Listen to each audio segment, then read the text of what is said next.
What is going on, everybody? Welcome back to the channel. Aftersound here, bringing you Splinterlands content every single day. We also stream right here on this channel as well as on Twitch, so make sure you come by and say hello. This video is also brought to you by my music, which is available anywhere you stream music under the name Aftersound, and I do have a new song out recently called Don't Forget About Me, the Supernova version, so check it out. Let me know what you think, and I appreciate the support. All right, guys, we are about 2 days, about 48 hours into the Conclave Arcana presale, as you can see here.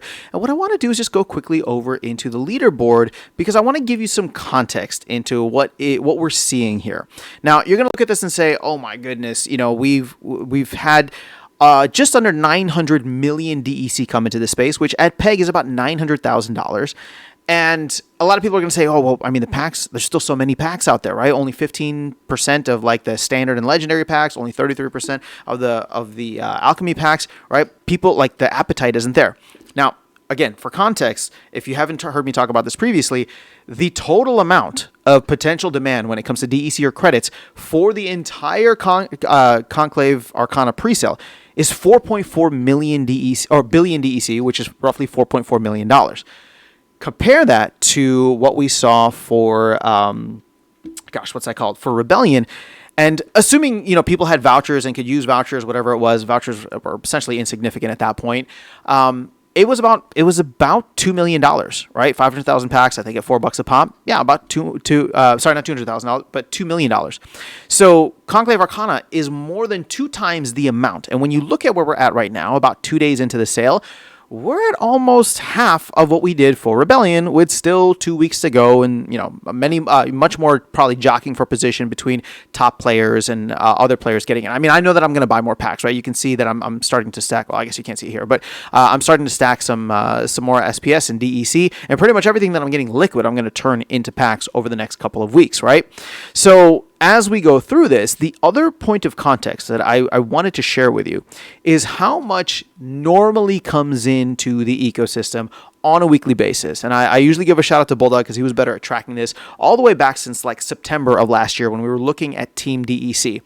Now, we don't have those metrics anymore, but for the most part, all the way from September to February or even March, we saw quite consistently anywhere between 30 to 40 million DEC. Let me put it this way. 40 million DEC getting eaten up per week from the team through credits transactions. Now, DEC at the time was somewhere around like the 0.00775 range. So you can say that maybe it wasn't, you know, the 40 million DEC didn't translate to $40,000. Maybe you can say anywhere between $30 to $40,000, right? That came in. So I'm actually going to go on the low end of that just to be conservative here and say, okay, if we have $30,000 worth of credits transactions coming into the ecosystem every week, that's significant, right? That's not a small amount.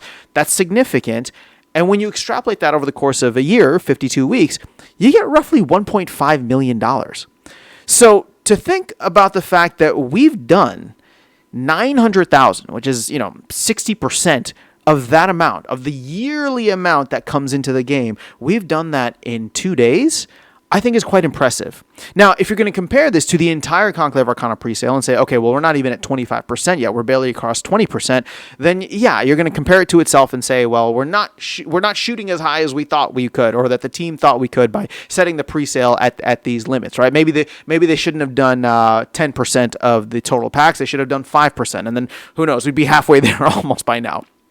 Either way, that doesn't really matter, right? Like, this is the opportunity for people to come in and participate in the presale and get some really cool stuff. If they don't, a lot of this stuff will end up being very scarce anyway, and we're going to get, you know, people who are able to participate are going to be earning tons and tons of SPS, right, in modern format where they can compete with the newer cards.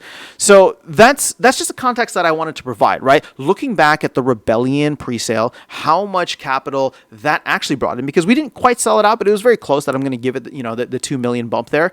And then looking at Conclave Arcana in relation to that, and then looking in at how much actually comes in on a weekly basis, extrapolate that across an entire year, and we've done like 60% of that volume in 2 days. So this is very far from being over. I do expect more capital to come in. How much? I don't know. And honestly, I'm not even that worried about it, right? Like, I think the right energy is here. The team is firing on all cylinders. There's lots of cool things happening. We haven't even looked at Midnight Potions yet and how that's going to impact land and all the other cool stuff happening around the game.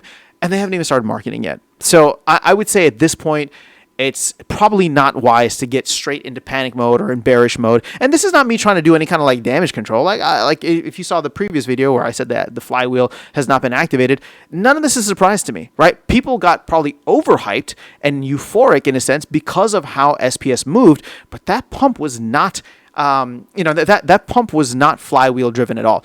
I cannot wait until we get past this euphoria stage, no matter where it goes, and actually start a proper flywheel pump where every week the team is no longer buying $30,000 worth of DEC, they're buying $30,000 worth of SPS and burning that into DEC.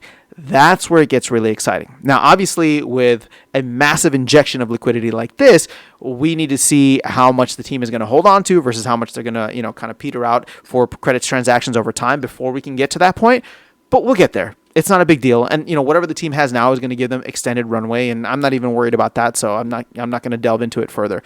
All I'm saying is that we're in an interesting spot now. And to provide you the context for the comparison of Rebellion to the comparison of a yearly kind of inflow of capital that comes into the game, or at least what we saw over the last 6 months extrapolated to a year, I think we're doing just fine. And we're only on day 2, right? So that's all I have for you guys in this video. Let me know your thoughts in the comments below. Otherwise, I will catch you all in the next one and see you around the game. Take care.